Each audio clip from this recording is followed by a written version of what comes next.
Hi, good day everyone, especially to you, Coach Jude Martinez. Good day. So, I am the little teacher for this group. I am Anzaital Ajay Alibasa from Bped 1E.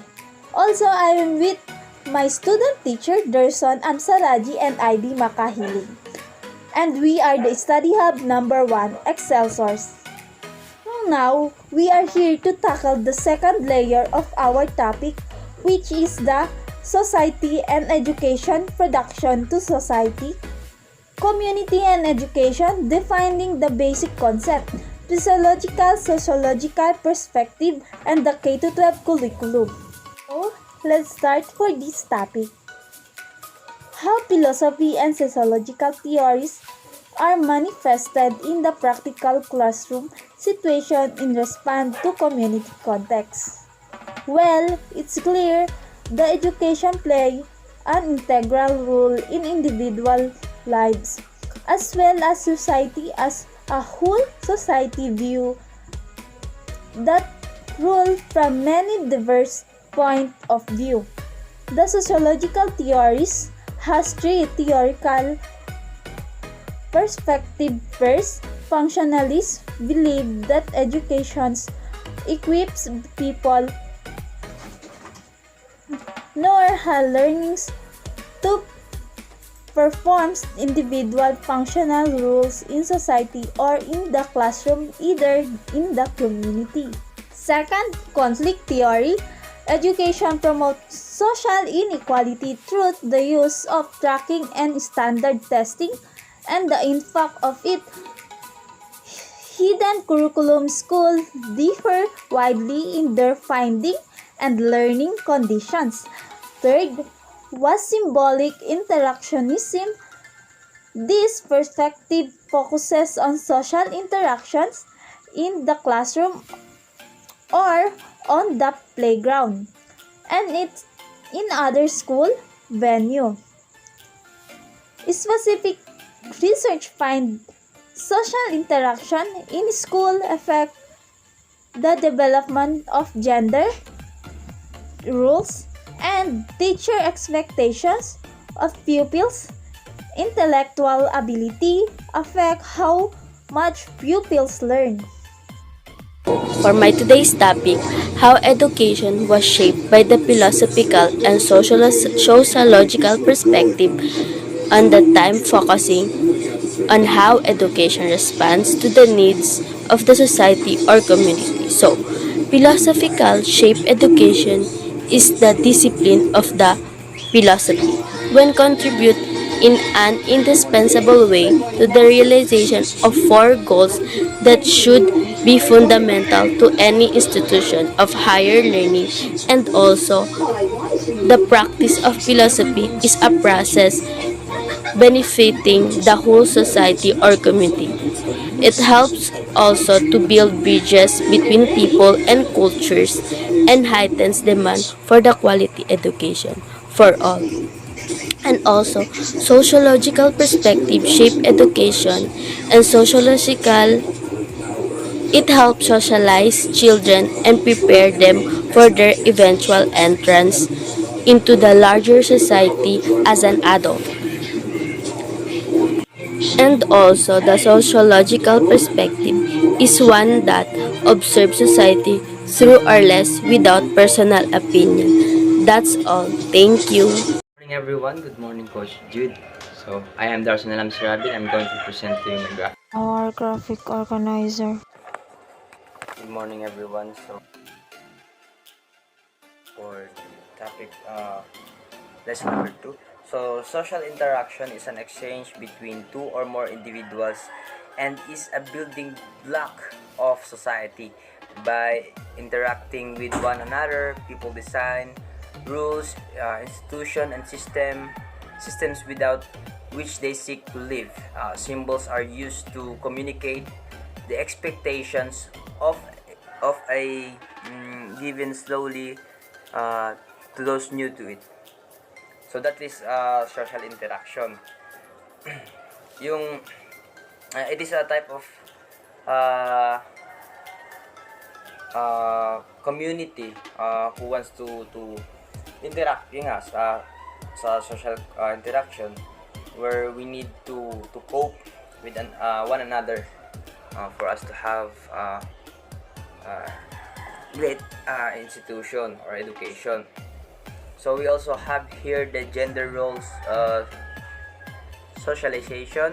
Gender socialization is the process through which children learn about the social expectation, attitudes, and behaviors typically associated with boys and girls. This topic looks at the socialization process and the factors that influence gender development in children. So sa tingin ko, it also have the effect sa pag-aaral, yung gender role socialization. Yung it doesn't matter kung may mga bisexual, lesbian nakasama sa isang classroom. We need to understand and we need to have a great communication between them for us to have a great communication, or maybe a socialization yung dun sa sanabi. Now we need to have a great communication between different gender, male, female, lesbian, and yun, tsaka bisexual, mga gay. We also have the teacher's expectation. Number 1 is set challenging goals for learning, make expectations clear both party and in writing. So medyo malabo yung ating kasi screenshot lang ito. So set consequences for non-competition of work, encourage students to write and speak well, discuss class progress. So like for example dito sa topic natin ngayon, sa pinapagawa sa atin ngayon, the teacher's expectation, especially Coach Jude,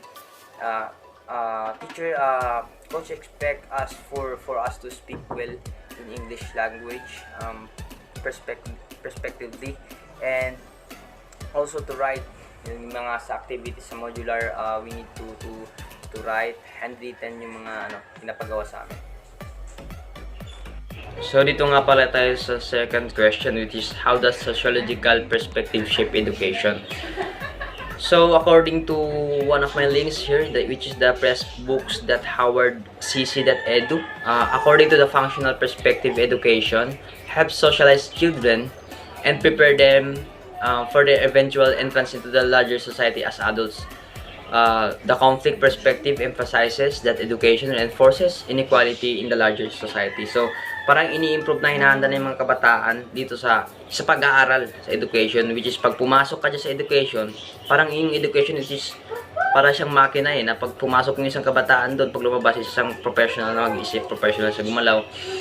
Education help children to improve their learning and also their socialization sa mga mas nakakatanda sa kanila. So, what is philosophy and sociology of education nga pala? So philosophical and sociological perspective of education is divided into two parts. One that deals with the philosophical perspectives and the second which examines the sociological perspective. Thus, sociology studies social phenomena, social organization, and cultural patterns. So, how does philosophy shape education? The discipline of philosophy contributes in an indispensable way to the realization of four goals that should be fundamental to any institution of higher learning, instilling habits of critical thinking in students, enhancing their reading, writing, and public speaking skills, transmitting cultural heritage to them. So, parang dito sa subject na ito, we have this activity na we need to learn how to speak,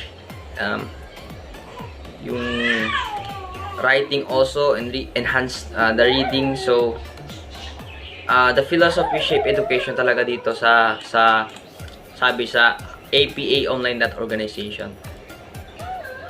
So what is philosophical perspective currently used in educational settings?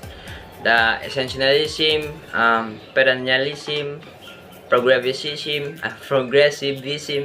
and social reconstructionism, critical pedagogy. So that's all. Thank you for watching. This is Study Hub number 1.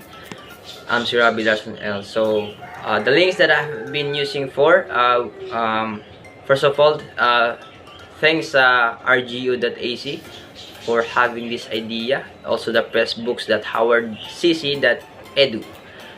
Also have the APA online that organization. And I also have the last one, which is the courses lumenlearning.com. That's all the topic. Thank you so much, Coach Jude, and everyone. Thank you for watching.